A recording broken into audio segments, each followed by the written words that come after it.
Mbi 1400 maturantë në Bashkinë Shkodër kanë zhvilluar këtë martë provimin e dytë të maturës shtetërore, atë të gjuhës shqipe dhe letërsisë. Në një pronësim për media, drejtori i zyrës vendore të arsimit Shkodër, Brisele Kadia, tha se shkalla e vështirësisë së provimeve vetëm shtohet. Sipas saj, procesi ka qenë i rregullt dhe nuk janë regjistruar problematika. Në fakt kemi qenë shumë korrekt me rregullorën dhe me oraret. Në orën 7 është hedhë shoti në prezencë të përfaqësuesve të ministrisë dhe të gjithë drejtuesve të angazhuar dhe gjithë mësuesve, dhe është bërë pastaj shpërndarja gradualisht në mjediset e provimit të materialeve të provimit dhe të mësuesve që do menaxhojnë gjithë procesin.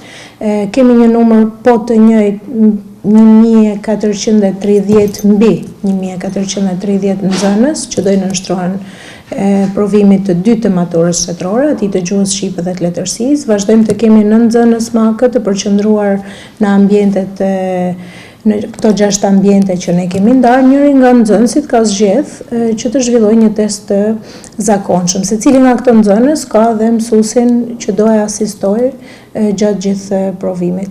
Nuk kemi deri tani ndonjë problematik në lidhje me menaxhimin e procesit. Besoj se tashmë është një praktikë dhe një proces që është i mirë konsoliduar dhe gjithë aktorët e përfshirë i njohin mirë të drejtat dhe detyrimet e veta në menaxhimin e secilit nga provimet që do të jenë të angazhuar. Tashmë shkalla e vështirësisë në provime sa vjen dhe rritet, sepse provimi i gjuhës së huaj për hir të së vërtetës edhe nga feedbacku që kemi marrë nga vetë maturantët ka qenë në një niveli të mundshëm për të jo të vështirë.